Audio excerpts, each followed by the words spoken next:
Great Heart, Yes, Mr. Honest. do I hear music?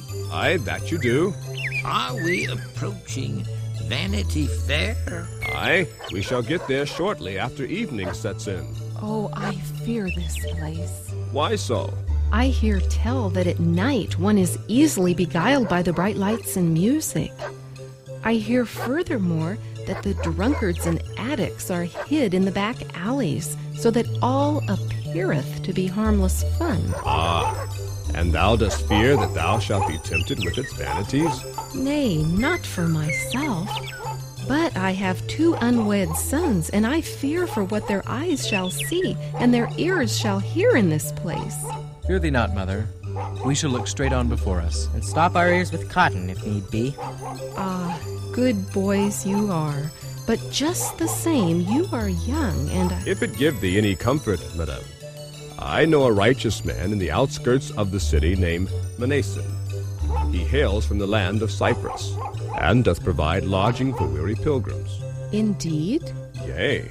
Shall we stop in? Yes, I shall be very grateful for his hospitality. What about the rest of you? Are you content to turn in there? And they, with one accord, agreed to turn in at the house of Mnason. Well then, I shall knock for us.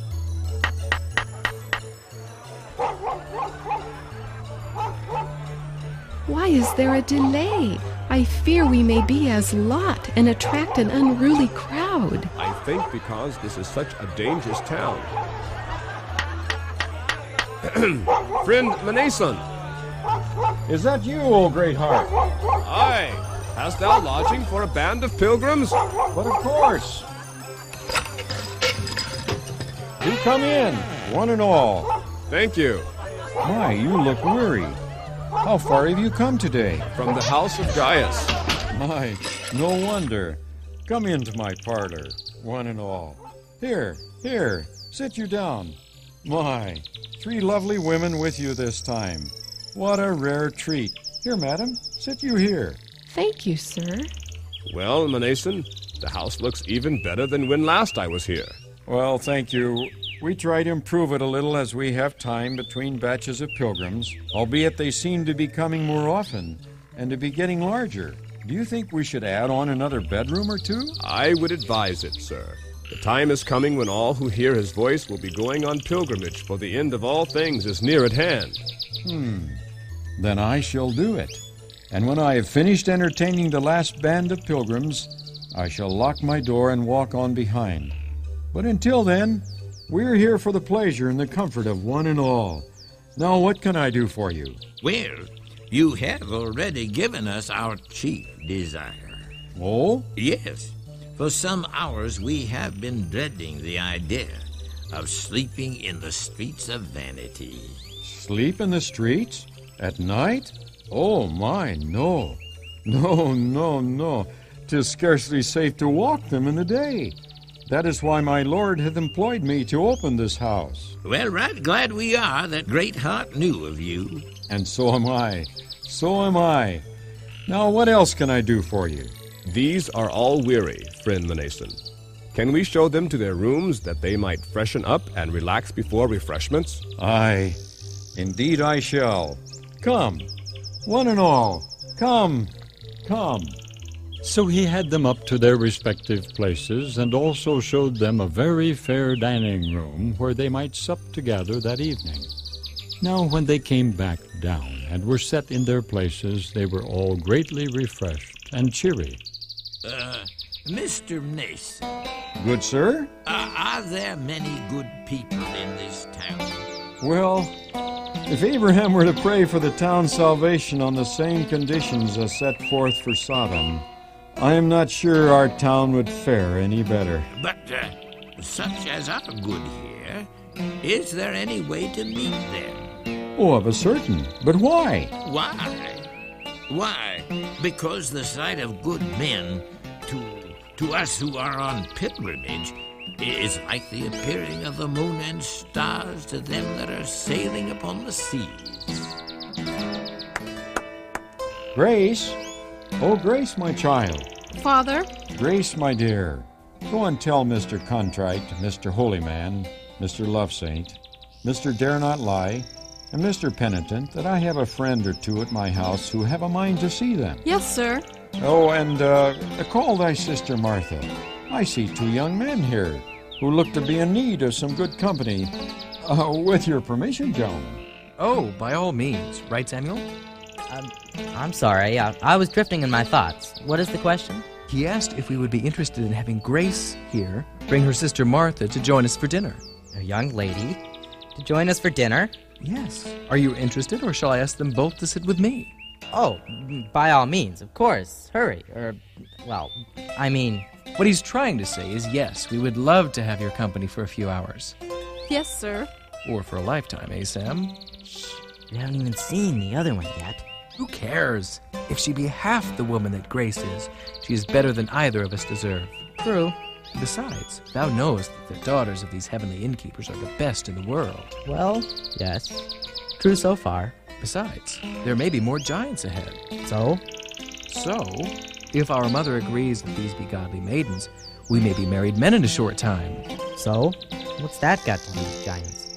Married men may not do battle for a year after their wedding. Ah, fine by me.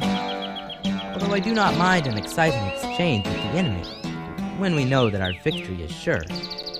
So by and by Grace brought them all in, and after salutations they sat down together at the table.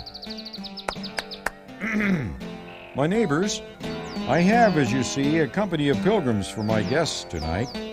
They have come from various faraway places and are on their way to Mount Zion. But who do you think this dear matron is, Mr. Contrite? Can you guess? No, I fear that I cannot. 'Tis Christiana. Indeed. Well, what a pleasant surprise. And are these Christian sons? Aye, my lord. May the King whom you love and serve make you as your father and bring you where he is in peace. Thank you, sir. Mr. Contrite, Sir, how is the town of Vanity Fair nowadays? Is it so violent as in the days of Christian and Faithful? nay, not quite. I think that the blood of faithful hath made them quiet for a time. I remember that in those times we feared to walk in the streets, and the very name of pilgrim was a stink in their nostrils. But for now we have a time of peace. Although, Yes. Do go on. I was just going to say that I fear our peace is short-lived. The morality of the place is sinking ever lower, and those churchmen who think of themselves as good people are talking of making a change. A change? By what means? By passing such laws as will force other people to be good. But I fear such attempts will only result in evil. Why do you say so? Well, it occurs to me that if a religion be of God, it will have power to change lives without the help of the state. True. It further seems to me that if a religion be not of God, the passing of 1,000,000 religious laws will bring to it no power at all. Also true. What it will do is bring into the church those who fear the stocks and the whip. Law-abiding hypocrites. Aye, and the bringing of such as they into the church will bring the standard of Christianity even lower. And you say this is in the wind? Aye, times are hard in Vanity Fair right now. Hard, you say? Aye, what with the drought and the many earthquakes and the increasing violence in the streets. Yes, the climate is ripe for false religions to blame all our troubles upon those who do not abide by their idea of righteousness. But did not Jesus say that his kingdom is not of this world? Aye, but with this they do not agree, and so ignore it. I tell you, friend honest, I fear religious tyrants far more than I would fear Nero himself. But come, let us speak upon more cheering topics. Do tell, how has your journey gone for you? And so they visited among themselves until the wee hours. Now they stayed at the house of Mnason a good long time. And in process of time he gave his daughter Grace unto Samuel, and his daughter Martha unto Joseph. Now, as soon as Mercy discovered that in Vanity Fair there was no lack of suffering, she set up her ministry of feeding and clothing the poor and needy. Her husband became administrator of her society, and because of their kindly deeds, the name of Pilgrim became highly esteemed in those parts. Grace, Phoebe, and Martha also betook themselves to relieving ignorance and suffering in those parts, and great good was done by them during their stay there. Also they all begat little ones there that resembled their paternal grandfather in a remarkable fashion. Their husbands also took young boys under their care and taught them how to work with their hands, that they might not be dependent on the fitful charities of the ruling class. Now at last the time came on that the pilgrims must go on their way. Therefore did their friends and those many of the town who had been blessed by them attend them as far as they could, and then bade them a tearful farewell. Now, as they traveled on, they came to a monument. Ho! Greatheart, what be this monument? 'Tis a stone left here by Hopeful in memory of Faithful. Ah, a brave man he. Aye, 'tis because of him that we have gone through this town with so little suffering. Should we not pause and give silent thanks for what he has done for us? Aye, let's. And so they paused to remember, and then passed on their way. Now as they gained the hill overlooking Vanity Fair, one of them espied something amiss below. Look! What? What is it? Why, 'tis the giant and the monster we saw in the Valley of the Shadow of Death. Aye, 'tis the same. And I fear that one day, soon, the whole world will wonder after that beast. Oh, a sad day for pilgrims that will be. Over yonder, there are bald-headed men working on the walls of the castle. And a stout one it is, too. What are those others doing? Building tools of war and instruments of torture. Ah, fearful preparations. Say, come look from over here. I know what you will see.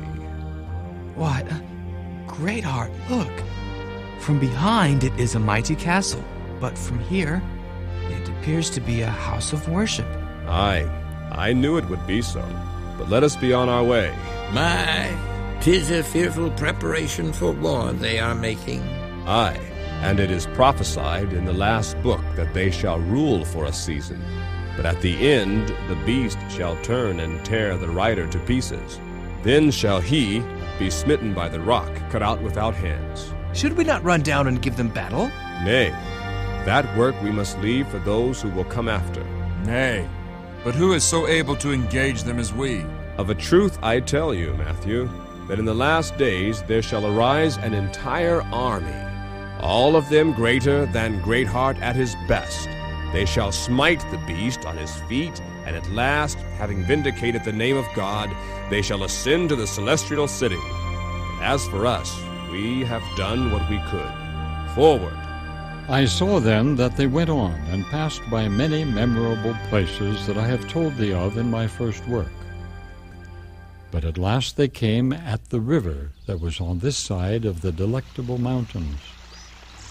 On both sides of this river are trees whose leaves are good for eating and that renew strength. Here the meadows are green all year long, and pilgrims with their little ones can lie down in safety. So for many a day did they stay in these meadows, and let the Master Shepherd guide their little ones into straight paths.